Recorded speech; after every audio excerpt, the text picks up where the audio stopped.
Bonjour à tous, bienvenue sur Aquitaine Online, le podcast. Aujourd'hui, Alain Petit, le troubadour du tourisme culturel en Limousin. Bonjour Alain Petit, merci de nous rejoindre pour Aquitaine Online et pour faire un grand saut vers le Moyen-Âge. Bonjour à vous. Alors, ça fait longtemps que vous êtes très visible sur Internet parce que vous avez entrepris ce que j'appellerais le grand œuvre, avec ce site sur le Moyen-Âge limousin, avec beaucoup de connaissances, de recherches visiblement. Alors, ce qui serait bien pour nos auditeurs, c'est de connaître toute cette histoire. Qu'est-ce que c'est qui vous a mené à ça? Alors là, moi, je suis pas du Limousin, ce qui a fait que j'ai un regard un peu extérieur sur ce territoire. Et puis, quand je suis arrivé en Limousin, j'avais sur mon parcours d'expérience personnelle d'avoir vécu le chemin de Compostelle, comme beaucoup maintenant le font. Moi, c'était il y a plus de 20 ans. Et puis, ce sujet du chemin de Compostelle m'a intéressé, m'a fait une approche un peu particulière de, du sujet du pèlerinage au Moyen Âge. Et donc, ce pèlerinage m'a amené à beaucoup de questionnements sur cette période médiévale. Et quand je suis arrivé en Limousin, je suis arrivé un petit peu avec ce bagage de cette curiosité. Et puis en même temps, en découvrant, en me posant certaines questions sur ce qu'était le pèlerinage de Compostelle aux alentours du XIIe siècle, j'ai découvert beaucoup de choses et beaucoup de choses qui m'ont interpellé dans le sens que beaucoup de clichés du Moyen Âge tombaient. Et en plus de ces clichés, Vous je avez fait découvrais, votre propre pèlerinage dans le Moyen-Âge, si je comprends bien. voilà, il y a eu une approche par cette thématique. Évidemment, la thématique du pèlerinage est très intéressante parce elle intègre aussi le déplacement de population, les sanctuaires, les reliques, le patrimoine bâti, le patrimoine non bâti, les échanges politiques, les échanges militaires entre la Grande Aquitaine et la Reconquista des royaumes chrétiens du nord de l'Espagne, et donc tous les mouvements, les influences artistiques, à la fois on prend l'exemple des porches polylobées, par exemple, des églises, et puis à la fois le déplacement de l'orfèvrerie dans les deux sens, les influences andalouses et arabes qui remontent vers le quart sud-ouest de la France, et puis à l'inverse, les influences de la réforme grégorienne qui viennent de Cluny et qui descendent dans les monastères espagnols qui ont à l'époque la liturgie visigothique. Donc, sans rentrer dans les détails comme je le fais, mais ce qui m'a amené tout doucement par beaucoup de secteurs et beaucoup de vecteurs à m'interroger sur l'histoire médiévale. Et là-dessus, ce qui m'a le plus interpellé, c'est que le monde du tourisme, d'une manière générale, ou le monde des médias, véhiculait encore beaucoup de clichés et beaucoup d'erreurs historiques, alors que de l'autre côté, les sociétés savantes et les historiens et les mondes scientifiques avaient fait beaucoup de progrès les 20 dernières années et continuent à en faire par le biais, entre autres, de l'archéologie, par le biais de relecture des chroniques de l'époque. Je prendrai juste un exemple. Euh, si on lit les textes des croisades il y a 40 ans, quand on lisait les textes des croisades et qu'on nous annonçait un nombre de cavaliers dans une guerre, on prenait un peu ça comme argent comptant. Les historiens de l'époque, dans les années 50, prenaient ça un peu comme argent comptant. Et aujourd'hui, on s'aperçoit évidemment que ces chiffres avaient une valeur symbolique pour le chroniqueur de l'époque du XIIe siècle. Et pour Compostelle, c'est un peu la même chose. On nous a annoncé qu'il y avait un guide du pèlerin au XIIe siècle qui parlait des différents 4 chemins en France, par exemple. Et c'est ce qui a été traduit littéralement par Guide du pèlerin en 1934 par Jeanne Veillard, et ce qui n'était pas du tout un guide du pèlerin, bien évidemment, en plus traduit en latin, il n'y avait pas d'imprimerie, donc on n'est pas du tout dans la diffusion, on n'est pas dans un guide de randonnée. Et Allô, allô? Et néanmoins, les premiers historiens qui se sont intéressés au chemin de Compostelle dans les années 50, les années 60, ont pris ça un peu pour argent comptant, alors qu'aujourd'hui, on sait bien que ces 4 chemins n'ont aucune valeur historique, mais ont plutôt une valeur symbolique qui est très intéressante aussi à étudier. Donc voilà des clichés, Alors, des erreurs, et c'est de là où est venu mon intérêt, entre autres pour ouais. le Limousin et l'histoire du Là- Limousin, là- qui est là- très lié Là-dessus, avec les royaumes chrétiens espagnols et Compostelle. sur la doxa concernant l'histoire et même la préhistoire, moi j'aime bien citer aussi ce qui se passe avec la côte de Lascaux, hein, puisqu'on a découvert qu'elle était beaucoup plus jeune que ce que l'on croyait, enfin quelques milliers d'années. Oui. Voilà, donc dans tous les domaines, vraiment, entre l'histoire savante et la façon dont on diffuse la connaissance du patrimoine et de son histoire, il y a toujours une différence. Mais alors, comment est-ce que vous avez structuré votre site? Comment vous avez fait ces recherches pour, euh, pour arriver à quelque chose qui à la fois soit intéressant sur le plan touristique et juste sur le plan culturel? Alors en fait, ça s'est fait vraiment au fur et à mesure d'une curiosité personnelle. À la base, ma formation n'est pas du tout dans l'histoire, donc il a fallu reprendre cette formation en histoire médiévale à l'université de Limoges, dans le département donc d'histoire médiévale, et en même D'accord. temps des recherches personnelles dans beaucoup de livres, en essayant d'être au plus proche des dernières recherches scientifiques, voilà, et puis en même temps, en étant guide au château de Chalucé, par exemple, au sud de Limoges.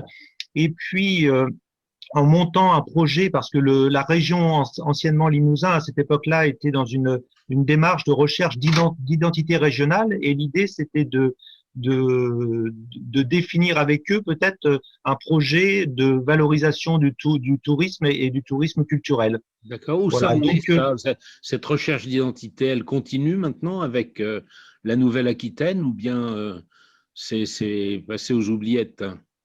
alors, je pense que non, je pense que les 3 départements de l'ancien Limousin travaillent sur leur propre sujet et puis que l'identité du Limousin proprement dite a été un peu oubliée au bénéfice peut-être de la région Grande Aquitaine, quoi.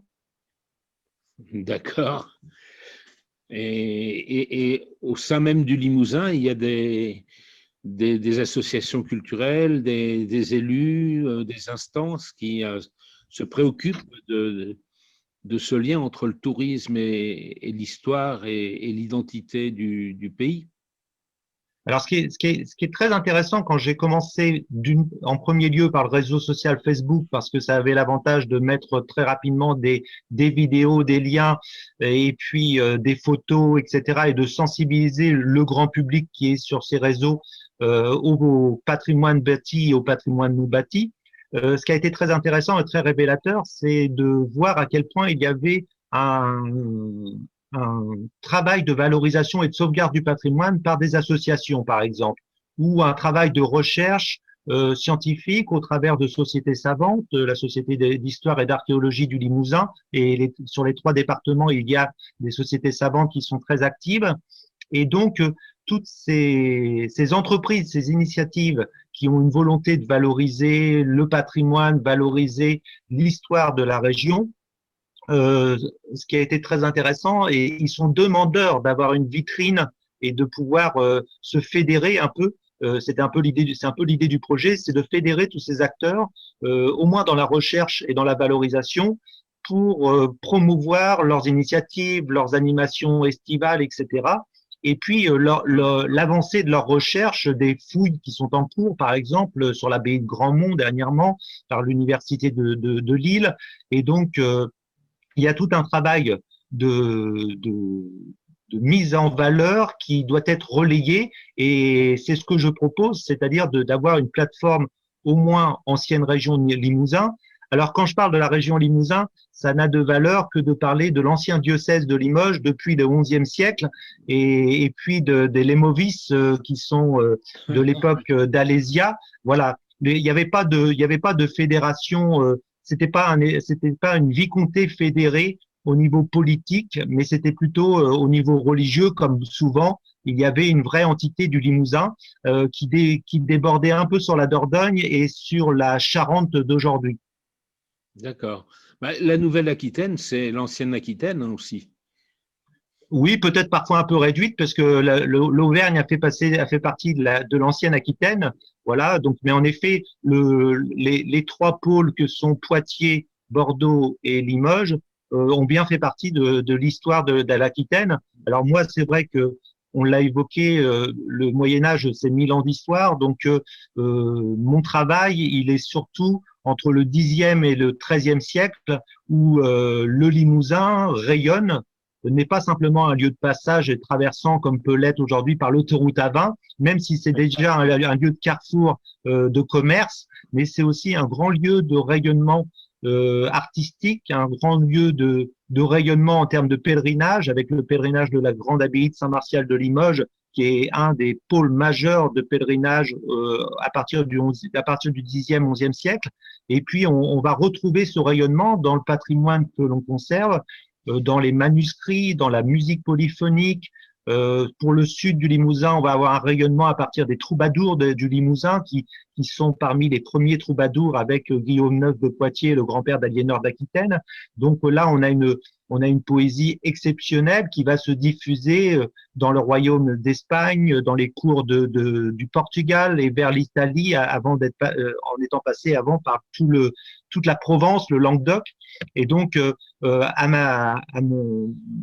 mon ignorance, quand je suis arrivé en Limousin, je ne savais même pas que les premiers troubadours, et surtout les troubadours de la fine amour, de l'amour courtois, provenaient du Limousin. Voilà. Alors, il paraît, des découvertes qui se font. d'après les conférences que nous avons ici en Dordogne, c'est aussi en Dordogne que les premiers troubadours Alors, oui, parce que c'est tout le bassin, comme je vous le disais, une partie de la Dordogne appartenait au diocèse de Limoges, donc c'est toute une mouvance qui se crée autour de Guillaume IX de Poitiers, et puis son compagnon de guerre qui est Ebble II de Ventadour, qu'on appelle El Cantador, et on parle de lui comme il a une escuela del Cantador, donc il a une école de chant, et on est autour de Bernard de Ventadour, qui est une génération après Ebble II de Ventadour. On est autour non plus de l'émergence, mais de l'apogée d'une poésie autour de l'amour courtois. Alors, l'amour courtois est très réducteur puisque c'est plutôt la fine amour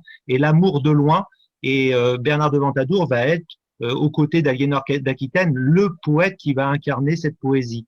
Et ce qui est intéressant, c'est dans le projet que j'ai monté, c'est pas simplement de s'arrêter à cette poésie médiévale. Évidemment, il faut la comprendre, il faut la découvrir, il faut se familiariser avec, mais c'est aussi derrière d'initier des projets qui soient en cohérence avec cette poésie. Je prends un exemple très simple. L'idée que je propose à la région Nouvelle-Aquitaine, c'est de monter un itinéraire culturel européen, comme l'est le premier itinéraire culturel européen des chemins de Compostelle, et de créer cet itinéraire autour de la poésie des troubadours et de l'art des troubadours. Quelle bonne idée. Voilà, cet itinéraire pourrait partir de Poitiers, descendre via le Limousin et via le Poitou et descendre ensuite sur la Gascogne, sur l'Aquitaine, et puis après partir à la fois sur la Provence et l'Italie et partir sur l'Espagne et sur le Portugal pour montrer qu'il y avait un vrai sentiment européen à l'époque, si on peut dire, d'Occident. Ouais. Et puis ensuite, qui s'est diffusé via les mariages des filles d'Aliénor d'Aquitaine vers le nord de la France, vers la Champagne, et ensuite avec les Trouvères, et ensuite avec les Ménessengers vers le pays germain, donc l'Allemagne. Et donc, ce projet s'inscrit à la fois dans un héritage de savoir, et puis à la fois dans une programmation culturelle qui pourrait être faite autour du Printemps des poètes, par exemple, avec du slam, avec du rap, avec de la création contemporaine, pour faire le lien.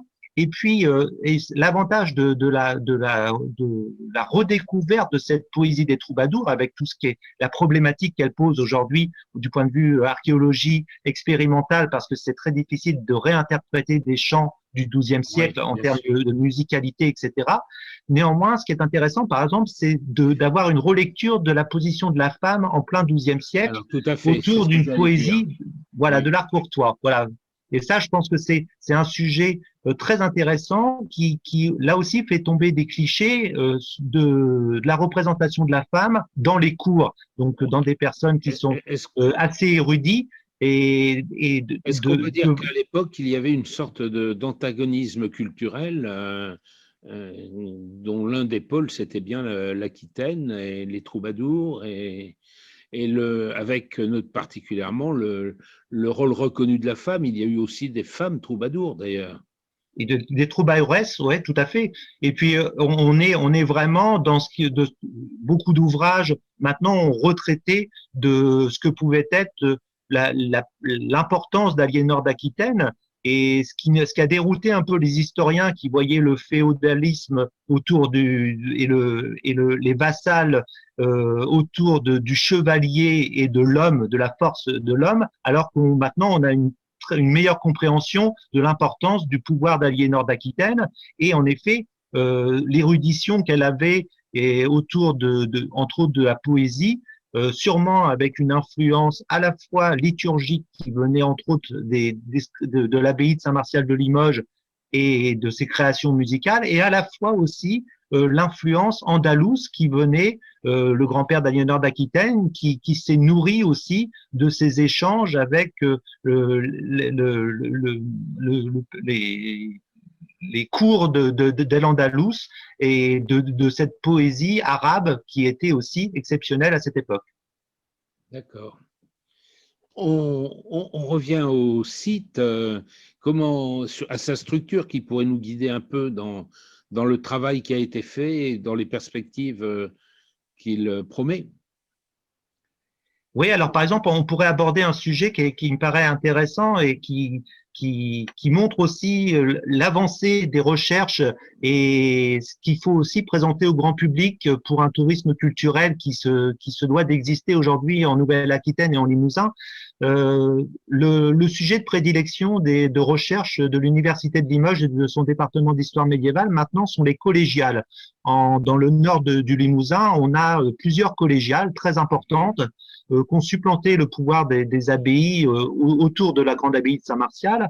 Et ces collégiales ont posé beaucoup de questions aux historiens de savoir ce qu'était une collégiale, donc avec non pas des moines, mais des chanoines, non pas qui vivaient cloîtrés, mais qui vivaient dans le siècle, donc en lien avec la population, avec un travail une partie d'évangélisation et puis de dire des messes ouvertes au grand public, aux fidèles, et puis donc à la fois dans la structure de l'enclos canonial, c'est-à-dire comment ils vivaient, puisque souvent, une grande partie, certains vivaient dans des hôtels particuliers avec des fortunes personnelles, donc rien à voir avec le vœu de pauvreté des moines, et ce qui a donné aussi un lien aussi avec un pouvoir de l'évêque qui se répartissait entre la collégiale de Brive, entre la collégiale de Saint-Junien ou du Dorat ou de Bénévent-l'Abbaye ou de Saint-Thirier.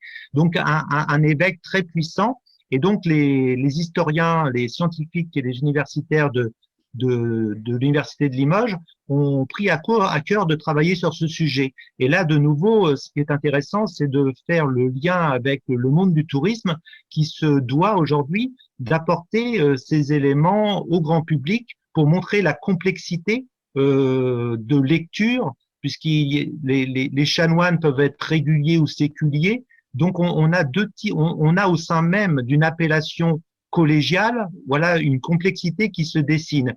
Et un deuxième exemple qui est très intéressant, les historiens qui travaillent sur les châteaux, alors, qui n'existent pas au Moyen Âge, on a un nombre incroyable d'appellations autour du mot château. Et en Limousin, on a une influence du Languedoc qui vient dans les castrums, dans des villages fortifiés qu'on voit comme des châteaux aujourd'hui, mais qui sont beaucoup plus complexes, qui sont des co-seigneuries, c'est-à-dire que sur une plateforme fortifiée, on a des tours maîtresses, donc le grand public voit ça encore comme des donjons, mais c'est souvent des tours de symboliques et sur lequel chaque co-seigneur vient prendre le pouvoir de l'ensemble de la co-seigneurie au prorata de son pouvoir. Donc, il peut avoir le pouvoir de la co-seigneurie pendant 2 mois, 3 mois, 4 mois, 5 mois, et ce pouvoir tourne avec chaque seigneur. Et donc, ça, on retrouve ça dans les Tours de Merle, par exemple, en Corrèze actuelle. On retrouve ça à Montbrun, à Chalucé. Voilà. Donc, on a un exemple de fortification qui est loin de cette idée, un seigneur, un château. Là, on a plusieurs seigneurs pour un seul château. D'accord, c'est passionnant, ça. C'est une espèce de cogestion du pouvoir, alors. Voilà, c'est une colocation de seigneurs sur le même promontoire rocheux. Et alors, justement, à cette époque-là, entre l'Église et puis les seigneuries, comment ça se passe?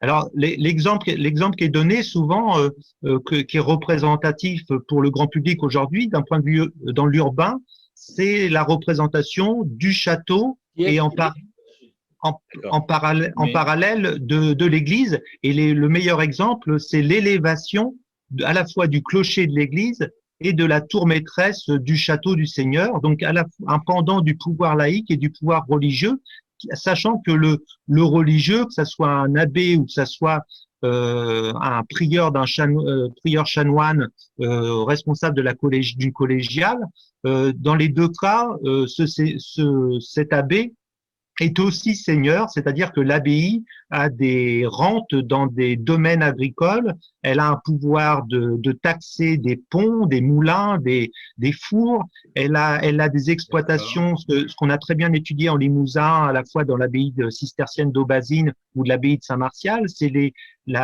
possessions qu'elle a dans d'autres provinces, par exemple pour exploiter le sel. Donc le sel est quelles années là pour bien situer? Là, par exemple, on est au XIe, XIIe siècle. L'abbaye cistercienne d'Aubazine va avoir des possessions du côté de Marennes et dans le pays de Saintonge pour pouvoir, en dessous de La Rochelle, pour pouvoir exploiter le sel. Et puis, elle a des relais physiques, des prieurés, pour faire revenir le sel à sa maison mère, on va dire, voilà, à l'abbaye mère. Et puis ensuite, vendre le sel comme un seigneur le ferait. D'accord. Alors, on a la même chose, ce qui peut amuser le grand public, on a la même chose avec le vin, l'exploitation viticole. Même si on a des vignes en Limousin à cette époque-là, l'évêque de Limoges préfère déjà le vin du Lot ou du Quercy, où il y a plus de soleil, et donc on a des exploitations viticoles appartenant à l'abbaye de Saint-Martial de Limoges, par exemple. Et on importe du vin du sud de la Nouvelle-Aquitaine, si je me permets le mot, quoi. D'accord, c'est passionnant. Donc ça montre déjà qu'autour de tous ces ordres religieux, l'abbaye de Grandmont, qui est une abbaye très puissante, dont le mécène est la famille Plantagenet, surtout avec le père de Richard Cœur de Lion, Henri II, qui veut se faire enterrer inhumé à Grandmont. On voit autour de toutes ces grandes abbayes puissantes déjà une certaine mondialisation ou du moins occidentalisation, c'est-à-dire qu'il y a des déplacements à la fois diplomates, de religieux, etc., qui vont se déplacer dans toute l'Europe au moins et dans le bassin méditerranéen. On a des possessions de l'abbaye de Grandmont, alors je vais dire sur le chemin de Compostelle en Espagne du moins. On a le culte de Rocamadour qui appartient à l'abbaye de Tulle, à l'abbaye de Saint-Martin de Tulle pendant toute sa grandeur du sanctuaire marial de Rocamadour. Ce culte de Rocamadour va se diffuser dans toute l'Espagne, bien évidemment. Le culte de Saint-Léonard de Noblat va se diffuser dans toute la Germanie. Et le culte de Saint-Martial, lui aussi, évidemment, via les émaux limousins, va se diffuser dans toute l'Europe. Alors, on est à une époque d'expansion où démographiquement, c'est très positif, c'est bien cela? Oui, on a à la fois, on est juste avant la création des villes comme on l'entend aujourd'hui, c'est-à-dire que le Limousin va connaître ce rayonnement jusqu'au XIIIe siècle. Au XIIIe siècle, donc pendant toute cette période-là, il y a toute une évolution de l'agriculture qui permet de mieux nourrir la population. D'accord. Et puis ensuite, au XIIIe siècle, C'est Au très XIIIe important, oui. siècle, on va avoir plutôt l'image urbaine que l'on connaît aujourd'hui, l'héritage urbain, avec des régions comme le Limousin qui vont, via la guerre de Cent Ans et ensuite la guerre de religion, qui va perdre de son influence et qui va, on va dire, ne pas réussir à se concrétiser. Par exemple, si on le voit dans la création des premières universités, Limoges ne bénéficie pas de cette création. Le déclin D'accord. du grand pèlerinage de Compostelle, du grand pèlerinage de Saint-Martial de Limoges, par exemple, se fait à partir du XIIIe siècle. Les émaux limousins qui connaissent une renommée internationale avec une production de plus de 120 000 pièces et une diffusion dans toute l'Europe, de la Norvège au Portugal, va s'arrêter fin XIIIe siècle. Donc, toute cette création urbaine, si Limoges est un pôle et une ville très importante au XIe siècle, au XIIIe siècle, puisqu'elle est en frontière du pays du royaume d'Aquitaine et des Anglais et du royaume de France, va connaître un temps de guerre qui va lui être fatal. Oui, c'est ça. Donc, 11e, 12e siècle, on est dans une période avant hein, toutes ces catastrophes que sont les guerres, hein, les guerres de religion, la guerre de Cent Ans, et dans une période où il y a, du point de vue démographique et économique, une expansion. Et donc, c'est la belle période du Moyen Âge, en quelque sorte. Oui, les historiens appellent ça la première Renaissance parce qu'il y a une vraie Renaissance à la fois artistique. Le Limousin, on va le voir très bien dans les enluminures des abbayes limousines. On va avoir cette influence qui vient des cofraternités, donc des liens qu'il peut avoir avec les abbayes, qui vient entre autres de l'abbaye de Saint-Benoît-sur-Loire ou de Saint-Martin de Tours, donc qui sont même des influences ottoniennes, donc d'Allemagne. Et puis, elle va aussi bénéficier des influences qui remontent du sud de l'Espagne, avec, comme on l'a dit tout à l'heure, des influences mozarabes, et qui va remonter et qui vont se voir à la fois dans l'architecture et qui vont se voir aussi dans les enluminures et la sculpture. D'autre part, euh, toutes ces influences artistiques vont nourrir un terroir local qui va être aussi un lieu de création.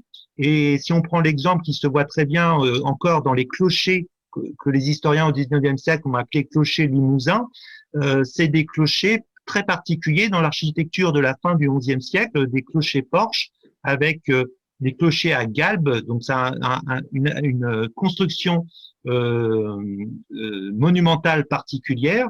Et voilà, et ce qu'on voit dans cette architecture, on va le retrouver dans les enluminures, dans la poésie, dans la musique polyphonique dès la fin du Xe siècle et dans des inventions musicales particulières. Et tout ça est généré par une volonté religieuse et politique entre autres, au travers des pèlerinages.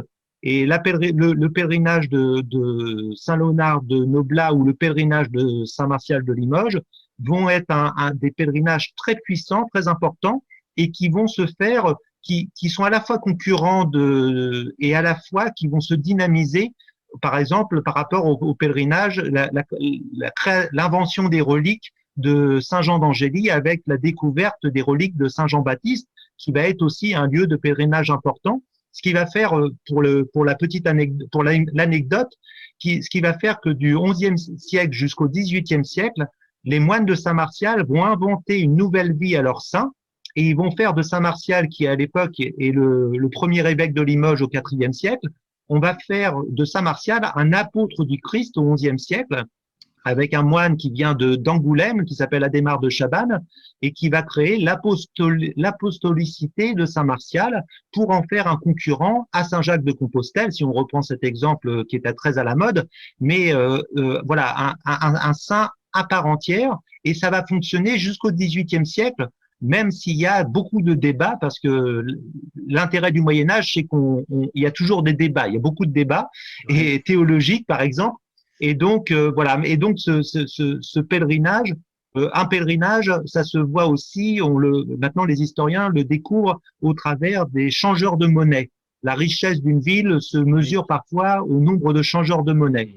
Voilà. Et donc, on voit la diversité de population. Le pèlerinage de Saint-Martial va attirer la noblesse espagnole des royaumes de Navarre et d'Aragon, ou des rois de France, pour venir à Saint-Martial de Limoges. Et l'exemple le plus renommé, on va dire, c'est quand Richard Cœur de Lion devient duc d'Aquitaine, il va prêter serment sur les reliques de Saint-Martial, guidé par sa mère Aliénor d'Aquitaine, et il va passer à son doigt, à la cathédrale de Limoges, il va passer à son doigt l'anneau de Sainte Valérie. Donc Sainte Valérie, c'est la protégée gallo-romaine qui va permettre à Saint-Martial d'évangéliser Limoges et d'évangéliser l'Aquitaine. Et on a l'exemple à Bordeaux du bâton de Saint-Martial qui a ressuscité un grand consul de Bordeaux et qui a surtout protégé Bordeaux aussi de beaucoup d'incendies. Donc il y a un culte qui est donné au bâton d'évangélisation de Saint-Martial. Et au XIe siècle, on pense on fait qu'il est missionné directement par Saint-Pierre. D'accord. Donc, c'est vraiment tout un contexte régional. Donc, je parlais de culture. Alors, on pourrait peut-être repartir un peu sur ce que l'on peut trouver sur ce site. Que beaucoup de choses sur l'architecture, et ça part de la sculpture romane. D'ailleurs, ça serait intéressant de nous dire quels sont, du point de vue du patrimoine visible aujourd'hui, quelle est la part de la période romane et ce qu'il en reste de plus prégnant, et Ouais. voilà, et ce qu'il y a de plus récent. Ça, le sujet de la sculpture romane est très intéressant, et aussi un bon exemple pour le grand public de la perception par nos historiens d'une période et d'une œuvre d'art. En Limousin, dans les années 60-70, il y avait une grande publication qui existe de l'abbaye de la Pierre-qui-Vire qui s'appelait les éditions Zodiac. Et les éditions Zodiac considèrent dans leur ouvrage qu'ils ont décliné toutes les régions. Et quand ils ont pris le Limousin, ils ont trouvé que le Limousin il n'y avait pas grand-chose à dire. Ils ont même été jusqu'à mettre le tympan de l'abbaye de Beaulieu sur Dordogne, qui est bien en Limousin, et bien dans l'histoire du Limousin. Ils l'ont mis dans le volume du Quercy, parce qu'on trouvait que le tympan de Beaulieu était tellement une belle création qu'il pouvait simplement s'attacher à l'école du Quercy et du Lot. Alors en fait, ce qui explique cela, c'est tout simplement que le Limousin, en grande partie, c'est de la sculpture sur du granit et non pas du calcaire. Alors le bas Limousin, il y a de la sculpture sur du calcaire et du grès, mais sur le haut Limousin, on se retrouve avec de la sculpture avec ce qu'on trouvait sur place, donc du granit. Et dans les années 60-70, on a pensé que la sculpture sur granit était beaucoup plus austère, beaucoup plus triste, beaucoup plus pauvre, beaucoup moins travaillée, etc. Aujourd'hui, on a une vue complètement différente, c'est qu'on se dit que pour tailler du granit, il faut être très bon. Pour faire ressortir un Daniel dans la fosse au lion ou un Samson dans la fosse au lion comme thématique sur du granit, il faut être très très bon. Pour faire des volutes, etc., sur du granit, l'exploitation et le travail du granit demandent un savoir-faire tout aussi important et un savoir-faire aussi tout aussi précis et même peut-être plus que le travail directement du calcaire. Et donc on a revu et on a rehaussé la lecture qu'on pouvait avoir par rapport à cette sculpture monumentale. Et on va avoir, on conserve les grands chapiteaux de l'abbaye de Saint-Martial, on conserve des chapiteaux magnifiques dans la collégiale du Dorat, en granit, évidemment, à la collégiale de Bénévent-l'Abbaye. Et là, on s'aperçoit qu'il y a un vrai foyer de sculpture, un vrai foyer de création autour du granit. Alors, ce qui est intéressant, c'est les échanges entre le bas Limousin, donc tout un foyer de sculpture qui a au départ une influence languedocienne du foyer de Toulouse, autour de l'église de Lubersac, d'Arnac, qui est rattachée à Pompadour aujourd'hui, de la collégiale, de l'abbaye du Vigeois. On a un travail très important sur du calcaire, un travail très fin qui va donner ce que l'on connaît entre autres sur l'abbaye de Beaulieu sur Dordogne. Et on va voir que cette thématique, plusieurs thématiques de chapiteaux vont être repris et calqués sur du granit. Et donc là, c'est vraiment un savoir-faire des tailleurs de pierre et des sculpteurs de pierre pour calquer des thématiques faites avec la finesse du calcaire sur du granit. Et donc, voilà un sujet qui est très intéressant, reconsidérer le travail sur le granit. Et alors, on a un dernier exemple qui montre la richesse, comment on pouvait montrer cette richesse au travers du granit, c'est on va jouer sur de la serpentine, donc qui est une pierre qu'on retrouve au sud de Limoges, vers la Roche-Abeille. Et la serpentine est une pierre très dure et quand elle est polie, elle devient verte comme un aspect de marbre. Et donc, dans beaucoup d'églises, on va avoir ou directement des sculptures de serpentine, ou on va avoir des pierres d'autel en serpentine monolithe, ou on va avoir des chapiteaux en serpentine, pas historiés, pas très peu sculptés, mais qui vont rehausser en couleur le granit et qui vont donner une valeur importante à un portail, un porche d'entrée, par exemple, d'un édifice religieux. Et donc, on peut estimer que même aussi dans les châteaux, on a pu utiliser ces éléments de décoration. Alors justement, comment se présentait l'utilisation de la couleur à l'époque, dans la sculpture, mais dans l'architecture surtout? Alors, les plus beaux exemples que l'on conserve en peinture romane, c'est le prieuré de Salles-la-Vauguyon. Aussi, on a pas très loin l'exemple de la collégiale de Saint-Junien avec toute la nef, une grande partie de la nef qui est peinte avec les 24 vieillards de l'Apocalypse et l'agneau pascal. Et au prieuré de Salles-la-Vauguyon, on a un exemple d'un prieuré qui a été en grande partie dont les peintures ont été en grande partie conservées en plein du XIIe siècle, même si elles sont altérées aujourd'hui par un peu trop d'humidité malheureusement. Mais on a des exemples aussi de petites églises de campagne comme à Clairvaux dans la Creuse sur le plateau de Millevaches avec un très beau calendrier des saisons qui correspond au calendrier liturgique.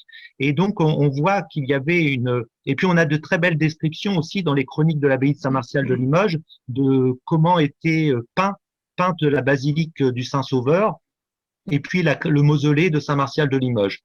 Et on sait qu'il y avait des incrustations de pierre à la fois dans cette peinture, donc dans un ciel étoilé, par exemple, dont on nous parle. Et donc, on sait exactement que nombre d'églises étaient peintes, évidemment, et on conserve de très belles traces.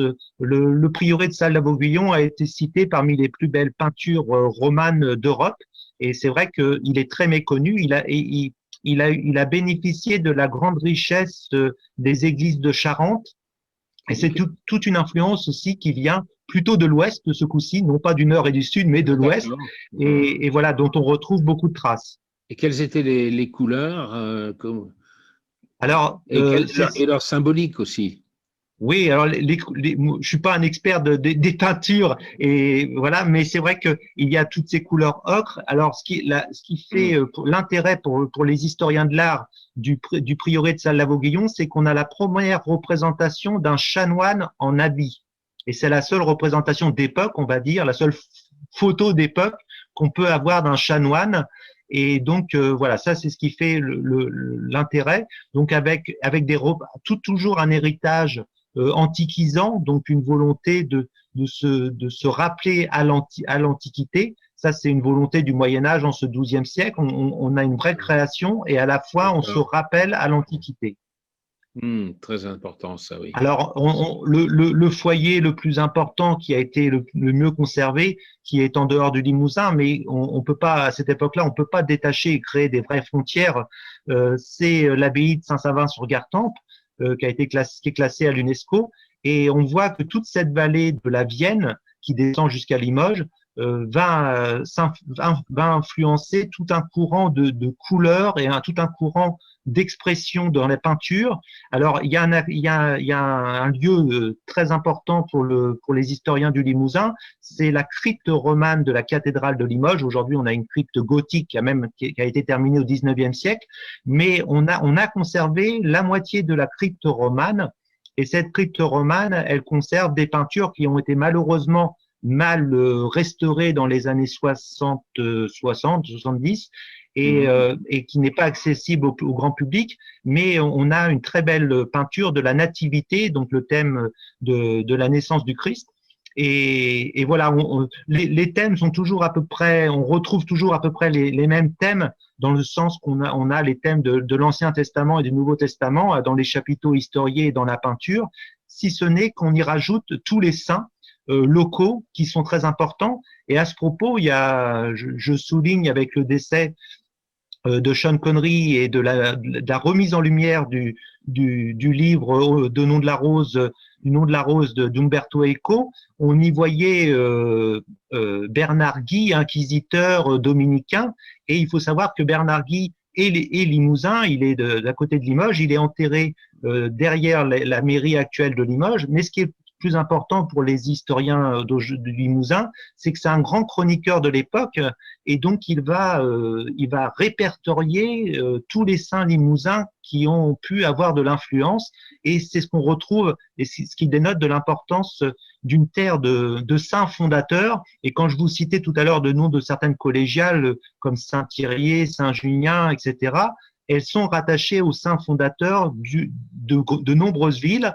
Et j'en viens au dernier élément, le patrimoine des ostensions en Limousin. Les ostensions, ce sont des processions et des expositions de reliques des saints qu'on retrouve dans tout le grand nord du Limousin et débordant en Charente-Limousine. Et ces ostensions sont classées maintenant à l'UNESCO. En termes de patrimoine immatériel, parce que depuis la fin du Moyen Âge, tous les 7 ans, il y a ces processions et cette monstrance, donc le fait de montrer les reliques auprès des fidèles. Et ce qui est amusant en termes d'héritage, c'est qu'on n'est pas simplement dans un héritage religieux, c'est bien plus complexe que ça. On est à la fois dans un mélange de fêtes païennes et on a, pour vous donner un exemple, les reliquaires qui conservent ces reliques, souvent aux 3. La première clé, c'est le prêtre du village. La deuxième clé, c'est la confrérie du saint. Et la troisième clé, c'est le maire. Donc, il y a 3 pouvoirs qui se partagent l'héritage des saints. Et ça montre une survivance de l'importance à la fois de la vénération d'un saint et à la fois son importance en termes de fondateur d'un village ou d'une ville. D'accord. Alors, je fais une parenthèse puisque le nom de Umberto Eco a été cité. D'abord pour dire qu'il faut revoir le film, mais surtout relire le livre qui est extraordinaire. Mais il faut préciser que Umberto Eco parlait d'une période où il y avait de l'Inquisition. Donc, on n'était pas au XIe et XIIe siècle. Tout à fait. Tout à fait. On est le film a été, le livre et le film ont été un petit peu critiqués par certains historiens parce qu'on retrouve à cette période, on montre Bernard Guy sous le couvert de l'Inquisition de la fin du XVe, XVIe siècle. L'Inquisition qu'on a pour tout à chacun dans l'imaginaire qui vient de l'Inquisition espagnole plutôt. Et donc, Bernard Guy n'a pas du tout, d'après les chroniques de l'époque, Bernard Guy n'a pas du tout cette attitude de sévérité de l'Inquisition. Et en effet, c'est plutôt anachronique de le mettre dans cet état-là au travers des relations qu'il peut avoir avec les franciscains. D'accord. Ça méritait d'être dit. D'accord. Alors, dans le site, je vois aussi que vous parlez de la lanterne des morts. Alors, c'est pour les Périgourdins, par exemple, c'est quelque chose d'important, puisque à Sarlat, il y a une fameuse lanterne des morts dont on ne sait pas très bien comment l'interpréter. Alors, c'est vrai que ces lanternes des morts, elles se sont concentrées sur le pays de Saintonge et sur le nord du Limousin. Et c'est vrai que après, on a quelques édifices un peu en dehors de cette zone où elles sont concentrées. Alors, ces lanternes des morts n'ont jamais porté ce nom-là, c'est un nom donné a posteriori. Et ce qui est intéressant, c'est on n'a toujours pas résolu le mystère. Néanmoins, il y a quand même le mystère ne tient pas dans sa fonction, sa fonction est sûrement l'accompagnement, l'élévation des âmes et la protection des âmes. Au Moyen Âge, l'âme des morts, des défunts, continue à vivre pendant plusieurs jours après le décès, donc dans le cimetière, et donc il faut accompagner et accompagner et sécuriser cette élévation des morts pour aussi éloigner les démons, on va dire, voilà le côté Satan. Mais par contre, c'est un côté voilà, c'est pas du tout comme on a pu le lire a posteriori, une orientation pour les pèlerins, etc., comme on peut encore le lire sur certains sites. Ouais. Par contre, ce qui interpelle, c'est qu'on a seulement une seule citation de l'époque d'un abbé de Cluny qui va citer ce monticule, cet édifice dans son parcours. Et ce qui est étonnant, c'est que chaque architecture de chaque village, chaque ville a créé sa lanterne des morts avec une architecture bien différente. Et donc, on n'a pas quelque chose d'harmonieux. Aucune lanterne des morts ne se ressemble. Évidemment, elles ont la même fonction d'y mettre la lumière, donc elles sont élevées, mais elles ne se ressemblent pas. Et pourquoi elles se sont limitées en termes de zone géographique? Alors là, des historiens ont fait des hypothèses par rapport à la liturgie des défunts, par rapport à la zone de protection du cimetière en termes de juridique. Donc c'est la place du cimetière qui peut se définir, et tout ça dans le giron de l'Aquitaine, et peut-être en opposition avec des abbés Cluny qui voulaient un peu s'imposer dans cette région. Mais voilà, tout ça, on reste dans des hypothèses, et en effet, alors souvent elles étaient bien à côté de l'église, rattachées au cimetière, avec une fonction par rapport aux défunts. Mais par contre, leur construction reste un mystère de pourquoi elles ne se sont pas plus développées, pourquoi on n'est qu'autour du XIIe siècle et on n'en voit pas avant, on n'en voit pas après, on n'en a pas de traces, et pourquoi elles se sont pas diffusées, et pourquoi elles ont gardé une architecture qui n'a pas été harmonisée au fil du temps. Voilà, une vraie question. D'accord. Alors là, je grappille un peu sur le site pour montrer à quel point on peut relier l'histoire, la culture et le tourisme. Vous parlez aussi pas mal des clochers en Limousin. Voilà, les clochers, c'est ce que j'ai abordé tout à l'heure sur les clochers du XIIe siècle, fin XIe siècle, XIIe siècle. Une grande partie, le Limousin va donner naissance, mais ça c'est un peu erroné de le dire, mais donner naissance à une particularité de clocher que sont les clochers à galbe. Un exemple très mignon et très joli, si je peux me permettre cet adjectif, c'est le clocher de Collonges-la-Rouge ou de l'abbaye d'Uzerche, voilà, qui sont tous des clochers de la même période et qui vont sûrement provenir d'une influence imposée par l'abbaye de Saint-Martial de Limoges. Des clochers porches, on retrouve cet exemple avec l'abbaye de Saint-Benoît-sur-Loire, qui est une abbaye très importante à l'époque. Il faut savoir que ce clocher, ce monumental à l'entrée occidentale de l'édifice, correspondait aussi à une liturgie, à des célébrations liturgiques que l'on donnait dans ce massif occidental, souvent dédié à Saint-Michel. Et donc, en termes de procession de pèlerins, en termes de liturgie, elle répondait, c'était une réponse de l'architecture au XIe siècle.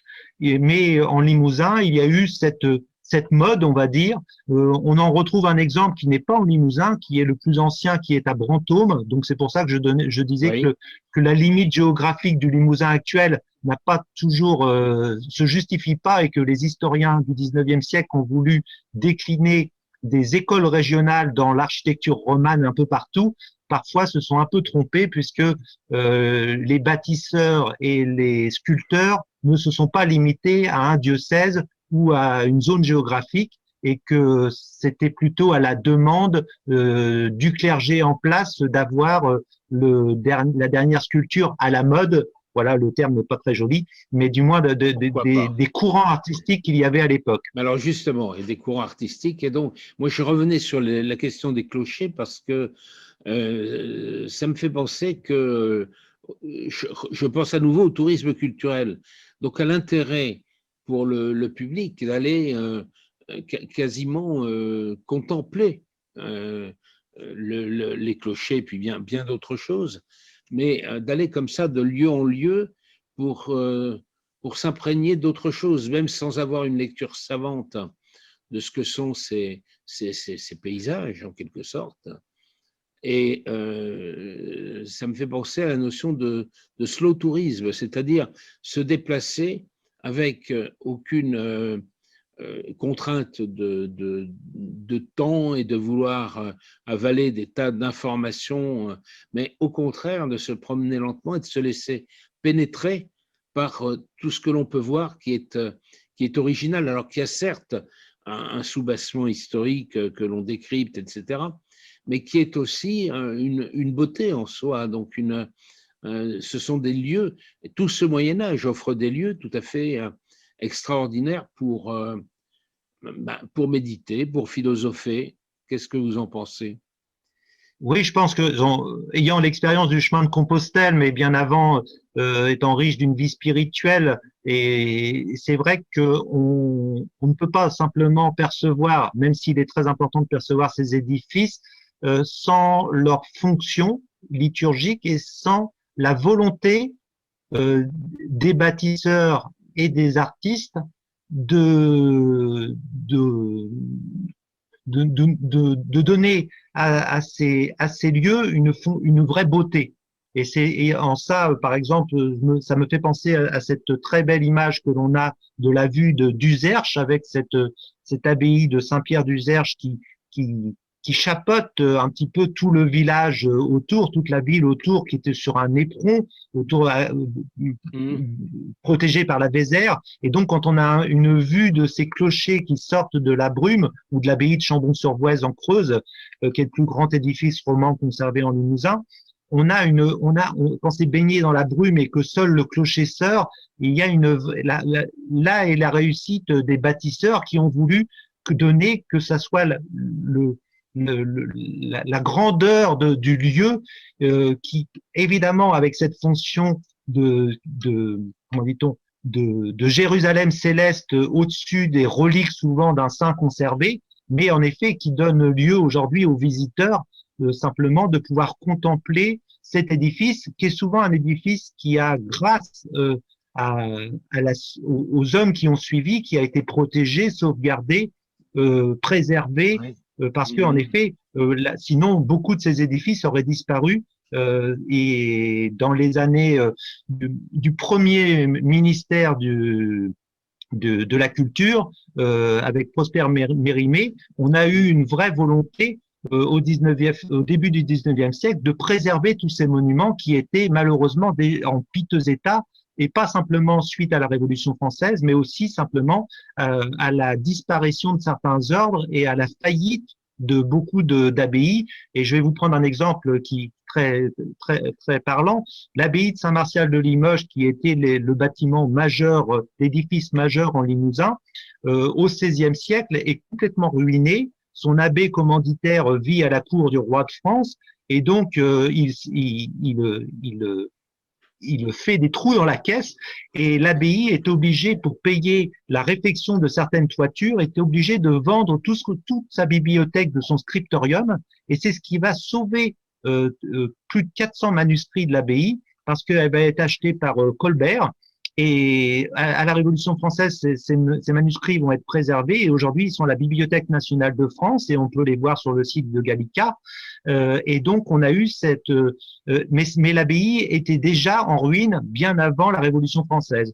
Et donc il faut souligner et faire remarquer en effet qu'il y a eu toute une volonté depuis le 19e siècle de préserver ces monuments. Et aujourd'hui, dans le domaine du tourisme, il y a une volonté de valoriser et de promouvoir et de mettre en valeur ces monuments. Et comme vous l'avez dit à juste titre, il faut à la fois avoir une bonne compréhension de l'édifice en termes de structure, en termes de fonctionnalité, de fonction en termes liturgiques, et puis à la fois rester aussi en prenant un petit peu de temps, un peu de recul, pour être dans la contemplation du lieu et de s'imprégner de ces vieilles pierres.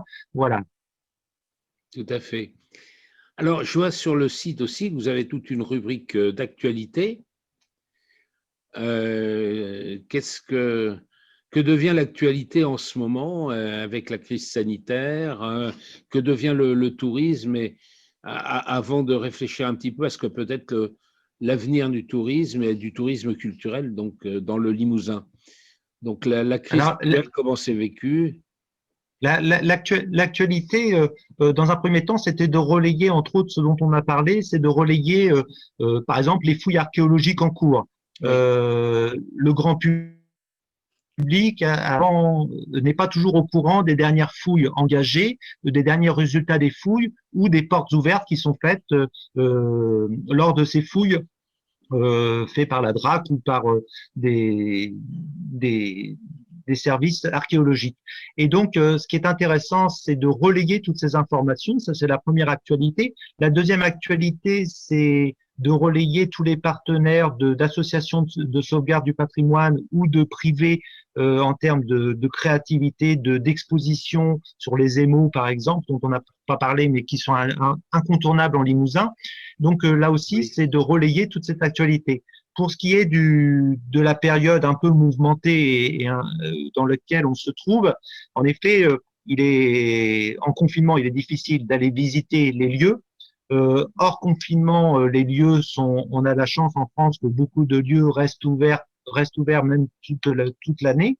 Euh, et d'autre part, c'est aussi l'occasion malheureusement peut-être de passer un peu plus de temps sur Internet au lieu d'aller sur site, Exactement. et puis de croiser aussi, vous l'avez souligné tout à l'heure, tous les livres qui sortent, et donc il y a tout un travail ou des livres de recherche ou des livres de romans historiques. Et j'essaye de montrer la création qu'il y a encore aujourd'hui dans cette diversité d'ouvrages qu'on peut retrouver à la fois pour les plus jeunes et à la fois pour les grands. Alors il y a tout un monde du scolaire aussi où il y a une vraie dynamique. On travaille par exemple avec des collèges en Limousin sur le fait de la musicalité. Donc, vous avez évoqué les troubadours, donc ça c'était le thème de l'année dernière.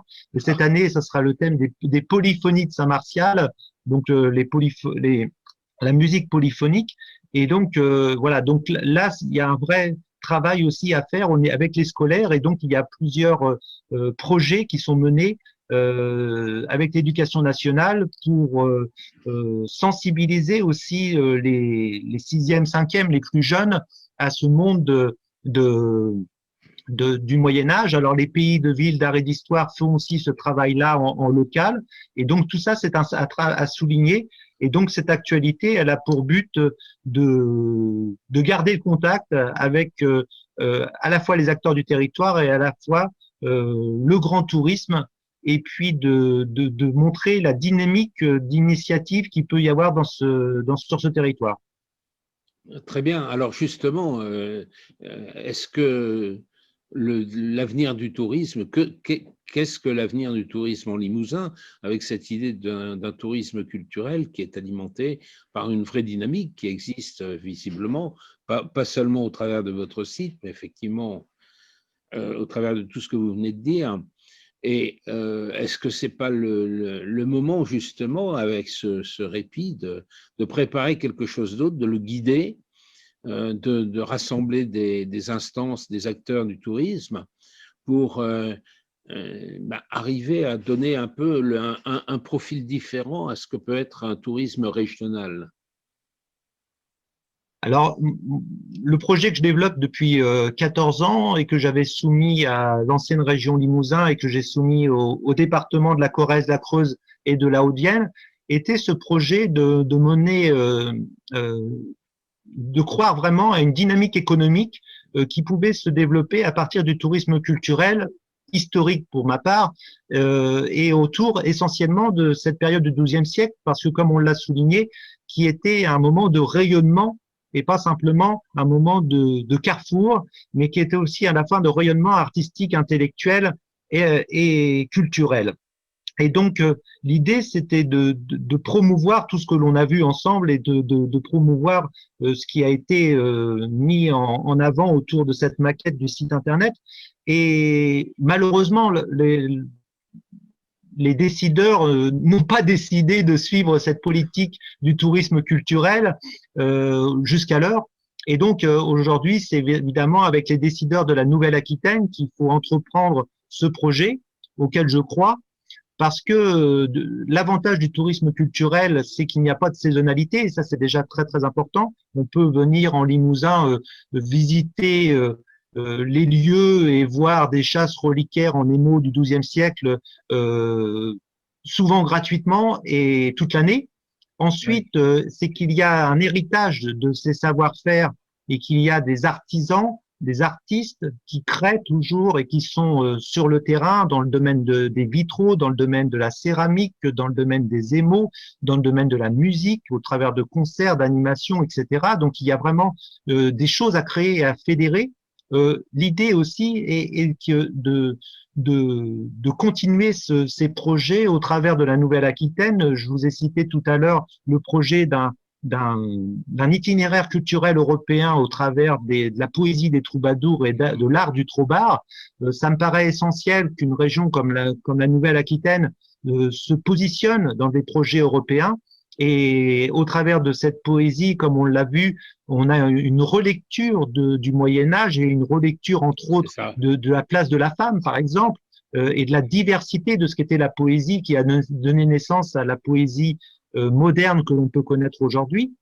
Et donc, je suis persuadé de cette réalité de passation d'histoire qu'il peut y avoir, et puis tout en se basant sur un tourisme culturel de qualité et durable.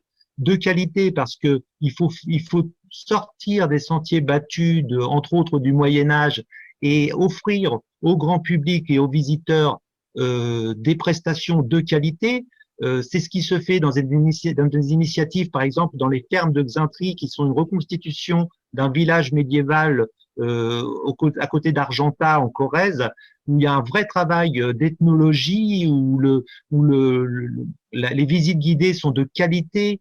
Voilà. Et ça, je pense qu'il faut avoir une démarche en interne au niveau du territoire pour offrir des visites guidées, des animations sur site qui soient à la hauteur du lieu et qui bercent le visiteur à la fois dans vous avez employé le terme contemplation, donc à la fois d'admiration du lieu et puis de compréhension du lieu, d'avoir une vraie pédagogie et accompagnement pédagogique du lieu.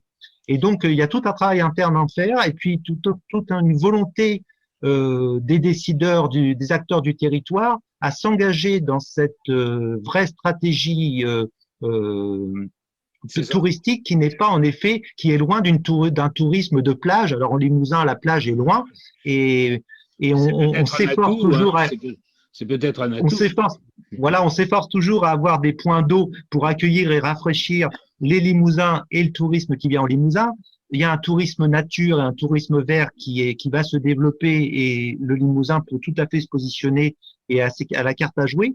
Mais je pense qu'en effet, il y a un vrai travail à s'employer au travers du tourisme culturel. On n'a pas cité Aubusson qui en termes d'héritage artistique est un petit peu en dehors à la fin du Moyen-Âge, toute fin du Moyen-Âge, mais néanmoins, là aussi, nombre d'hébergeurs, de privés, de restaurateurs me parlent des visites internationales qu'ils ont de tourisme international, qui viennent spécialement à la cité d'Aubusson, qui viennent en Limousin pour des lieux comme le village de Saint-Robert avec le prieuré de Saint-Robert, un prieuré du XIIe siècle qui est exceptionnel. Et j'y ai rencontré des Américains l'été dernier. Qui viennent Voilà. spécialement pour des lieux comme cela. Voilà. Alors, on est sur un tourisme en partie de niche. On est sur un tourisme, pour parler économique, à fort pouvoir d'achat, et donc les hébergeurs qui ont aujourd'hui une vraie démarche dans ce sens sur le territoire ont une vraie compréhension de l'attente de ce tourisme qui veut, évidemment, puisqu'on est en concurrence avec d'autres régions et d'autres départements, il faut se positionner autrement. Et je pense que la qualité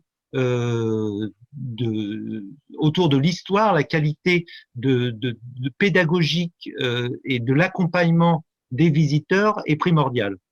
D'accord.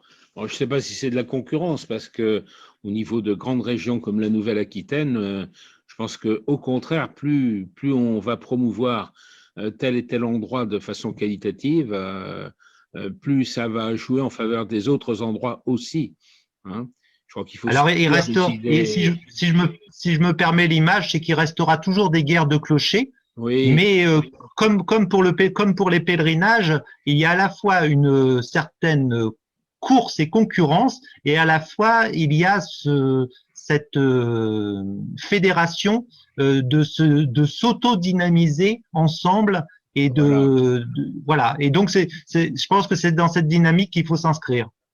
Très bien. En tout cas, au niveau de Aquitaine Online, on va essayer de creuser toutes ces questions de tourisme, et de tourisme culturel et de slow tourisme, de façon à mieux faire connaître les atouts de tous les départements, en fait, de cette grande région qui est la plus grande de France, hein, et qui a des merveilles du point de vue historique, patrimoine, et recherche visiblement tout le travail que vous faites, et puis d'autres que nous allons essayer de découvrir aussi, est fabuleux pour l'avenir de la région, et pas seulement en termes de part de produit national brut, mais en termes d'attractivité fondamentale de la France et de la région. Voilà, c'est ça qui est important derrière. En tout cas, je vous remercie beaucoup il y aurait encore énormément de choses. Je crois qu'on reviendra. On fera peut-être une séance uniquement sur les émaux, par exemple. Je sais bien que c'est frustrant de ne pas pouvoir parler de tout. En tout cas, c'est passionnant. Donc, je recommande évidemment d'aller voir le site. Et puis, on va essayer de créer un peu mieux l'information sur les circuits de tourisme culturel que l'on peut faire en Limousin. Je pense qu'on peut s'y atteler plus ou moins ensemble. Voilà. Il y a des actions à mener, en effet, oui. Donc, merci encore, et à bientôt. On reste en contact pour tout ça. Et bonne Merci à vous. continuation du travail. Merci à vous. Au revoir. Bonne journée.